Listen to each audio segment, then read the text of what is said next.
What's up, guys?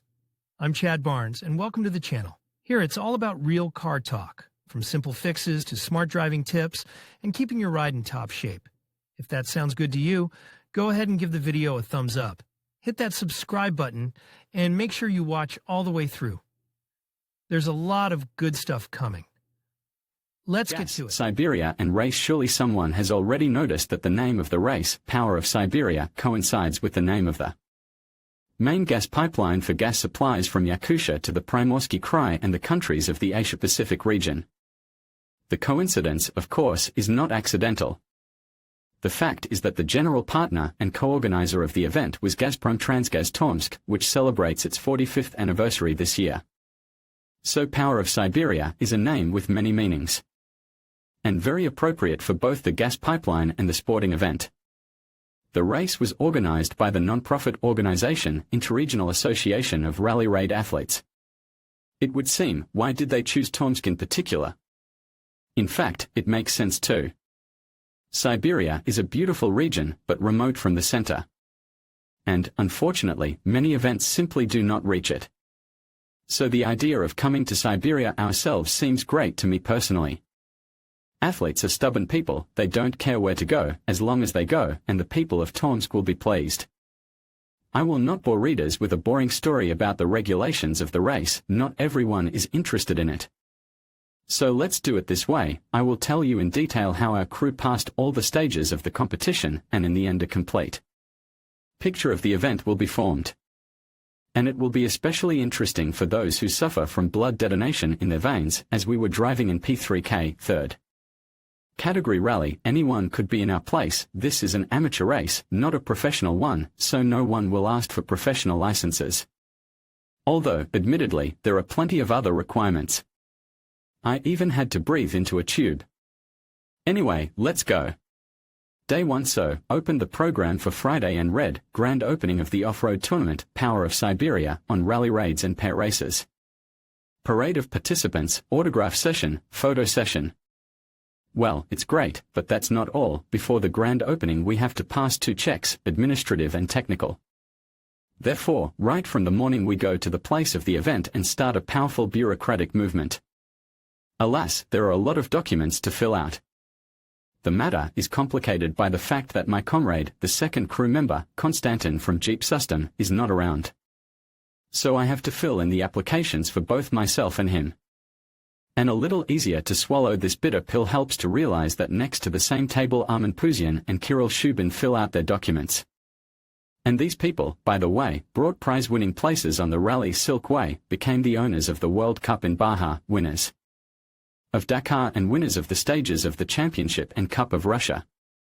A normal company, nothing to say. However, I can't compete with them, they go in the category of sportsmen and I in P3K. The secretary checks the documents and gives out the stickers. And now for the medical exam. It's simple. Any complaints? I have a lot of complaints, but they have nothing to do with medicine. I had my blood pressure measured, which turned out to be slightly elevated, probably because I had just sat next to Puzian and Shubin, and was forced to blow into a tube. It's funny, I've been driving for 19 years, but I've never had to blow into a tube. And here you are, please blow. Well, here is the air from my lungs, and I ran on to the technical commission. The first thing to do here is to paste the car with the materials issued. It turns out that the regulations even stipulate the scheme of sticking, where and what to stick. Since I have not done this before, I glued the starting numbers. Our crew was given number 21 on the front doors a bit crookedly. I didn't even try to glue a strip on the windshield alone and asked a friend to help me. But the stickers on the rear doors made me stumped, they just did not fit on the long 5-door Jeep Wrangler. Here both doors are short and external hinges interfere. Meanwhile, the commissioner won't sign the report if the stickers aren't there. What to do? Fortunately, the same commissioner offers a solution, to stick them on the trunk windows. These stickers don't quite fit there either, but the white margins can be cut off, and then they can be stuck on the windows. That's it, this issue is solved. It is clear that in our category are serial cars, so there are not and cannot be any frames and fire extinguishing systems on them.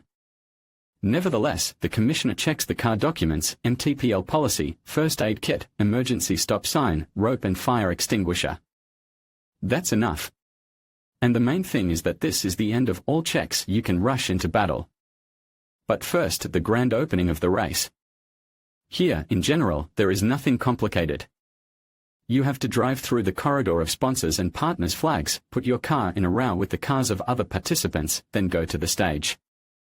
I managed to pass through the corridor brilliantly. 2 Urals and a Niva drove in front of me. The organizers put my Jeep forth. I know how to park too. And to stand on the stage with a silly smile and wave to the audience, this is my thing. Finally, we are released to our cars and the audience of the event is invited there as well. While adults and children watch our cars, there is an opportunity to evaluate the competitors. All participants of our third category are standing next to each other. Jeep Commander seems to be the most serious competitor. It is understandable, after all, 5.7-liter Hemi and 326 horsepower. It's not even close to my 2 liters, even if turbocharged. However, Commander does not steer too well and is a bit heavy, so you can compete with it. The Subaru is also a cause for concern. Passability and especially controllability of Subaru Forester with its really decent all-wheel drive scheme I appreciate very highly. So it is also a serious opponent. And nervous. Here everything will depend on pilots and navigators. At about 7 p.m., all the festivities come to an end. I've already got 17,000 steps on my pedometer. It turned out to be normal. It's too early to go home, or rather, to the hotel. I still have to attend the briefing for the cruise.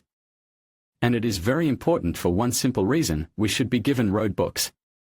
Let's briefly remind what they are for in the rally. The road book is a navigator for the navigator. In the rally you have to be not only the fastest, but you have to pass all the control points of the route indicated in the road book. If you miss a point, cut off, you get a penalty. Penalty time will be added. Besides, it is necessary to drive not on asphalt, but on rough terrain, so the road book specifies not only turns and landmarks on the route with intervals between them, but also all possible ambushes in the form of fords, ravines, steep ascents, descents and everything else. Let's have a look at one of the pages of my road book for the sake of interest. Let's look, for example, at the 11th position.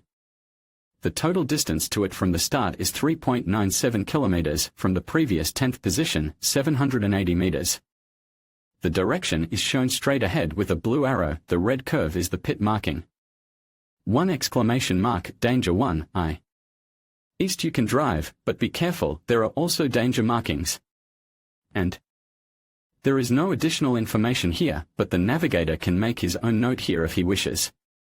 Position 12, at a distance of 4.3 kilometers from the start and 330 m from position 11, has warnings. The first symbol, plus or minus square root, indicates more or less good visibility, and S indicates a winding road. In general, you need to know how to read this road book, and you need to do it very quickly. Which, admittedly, nobody in our crew can do. All right, let's find out. We are all beginners, so it's not too scary.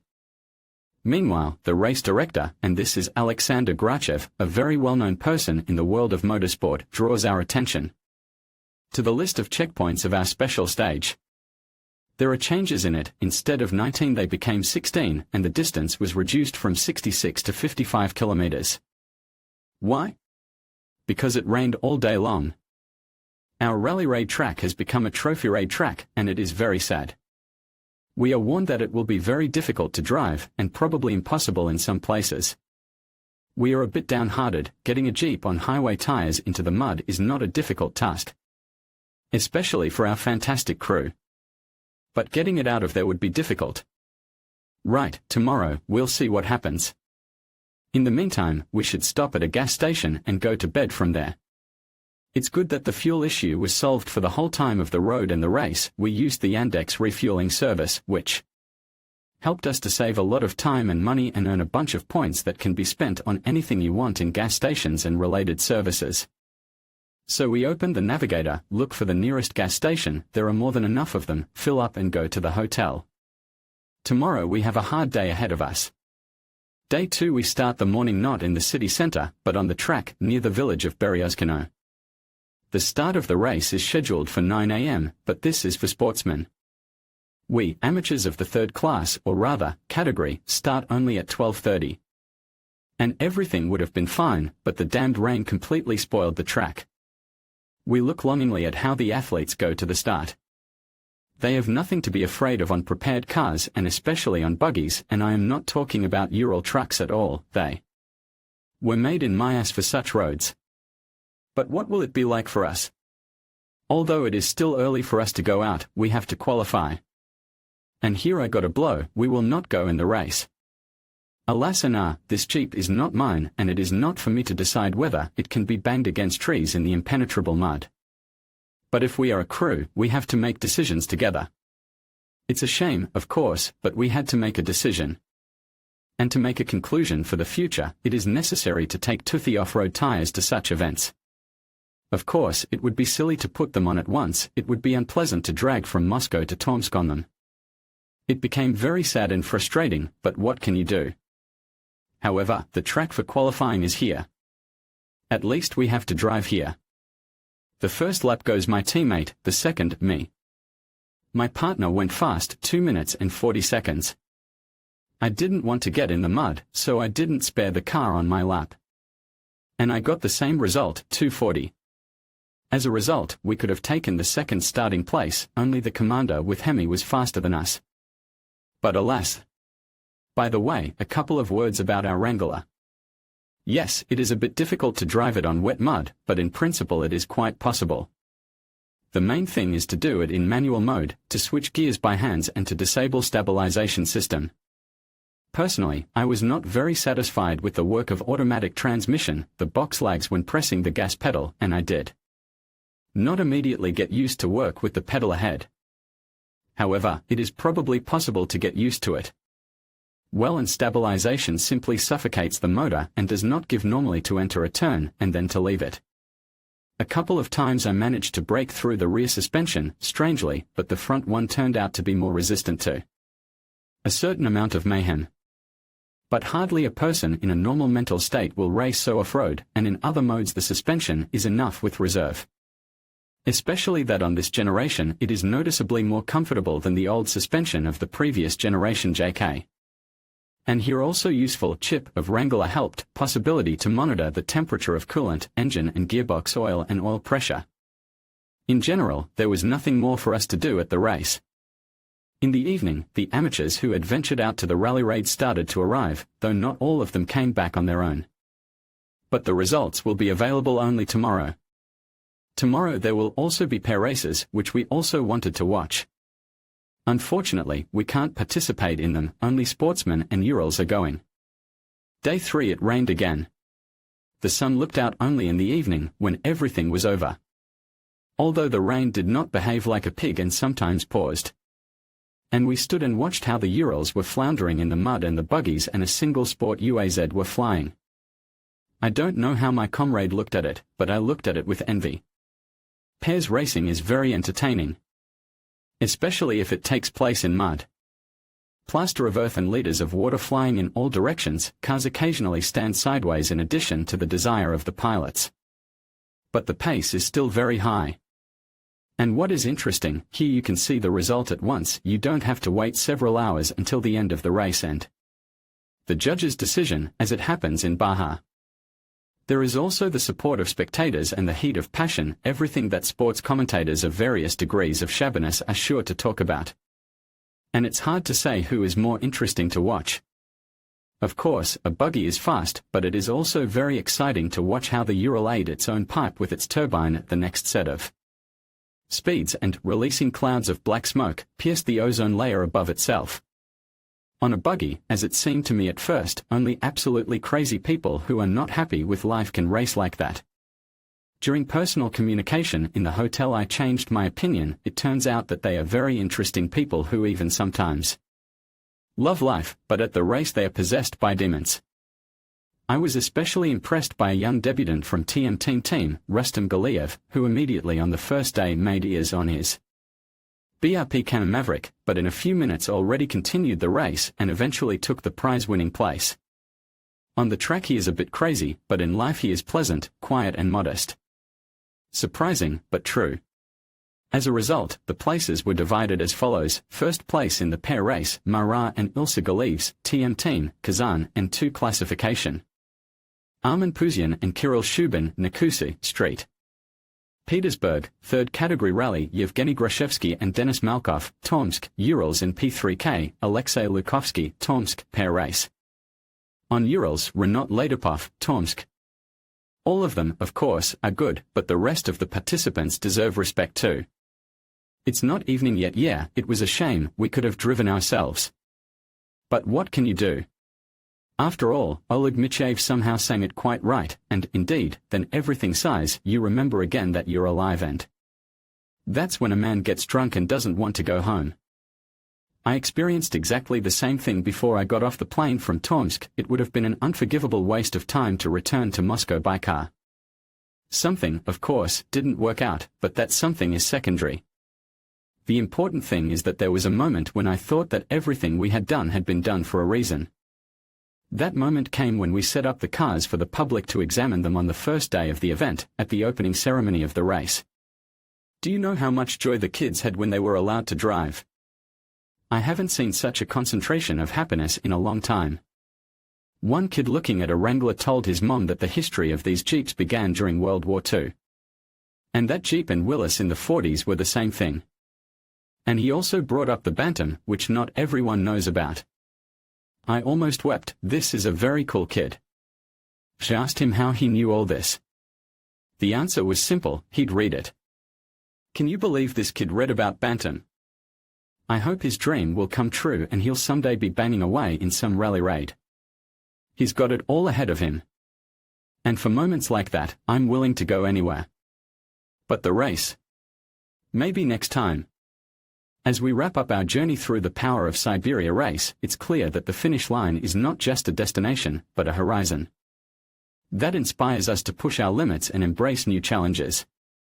Each step we took was a testament to our determination and teamwork, reminding us that the true spirit of adventure lies in the experiences we share along the way.